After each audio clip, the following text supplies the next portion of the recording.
ఇశ్రాయేలు ప్రజలు భయంకరమైన సమస్యలలో ఉన్నప్పుడు మోషే దేవుని ఎదుట ప్రార్థన చేస్తూ ఉన్నాడు. అయ్యా, ఈ యొక్క పరిస్థితి భయంకరమైనటువంటి ఈ యొక్క పాపములు దుర్వాసన కొడుతున్నటువంటి జీవితాలతో మరి ప్రథమ సంతానము చనిపోతూ ఉన్నారు, దేవతలకు చనిపోతూ ఉన్నారు. ఈ మరణదూత ఈ యొక్క రాజవీధులలో వెంటాడుతూ తిరుగుతూ ఉన్నటువంటి పరిస్థితులు ప్రార్థన చేస్తే మోషేతో దేవుడు చెప్పాడు, అయ్యా, ఒక మేక పిల్లను వధించి దాని రక్తమును తీసుకొని ఆ దర్వాజకు ఉన్నటువంటి నిలువ కమ్మికి అడ్డ కమ్మికి ఆ రక్తాన్ని పూస్తే మరణదూత ఆ ఇంటిలోనికి ప్రవేశించకుండా మరణదూత దాటిపోతుంది.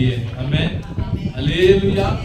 ఎప్పుడైతే ఈ యొక్క మేక పిల్ల యొక్క రక్తాన్ని ఆ నిలువ కమ్మికి అడ్డ కమ్మికి పూస్తారో, ఏ ఇంటికైతే ఆ రక్తము పూయబడి ఉంటుందో ఆ ఇంటిలోనికి మరణదూత సమీపించదు, వెళ్ళలేదు. కనుక ఈ రక్తాన్ని పూయండి అని చెప్పినప్పుడు మోసే అలాగని చేయగా ఆ ప్రాంత ప్రజలందరినీ కూడా దేవుడు ఆ మరణదూత నుండి విడిపించాడు.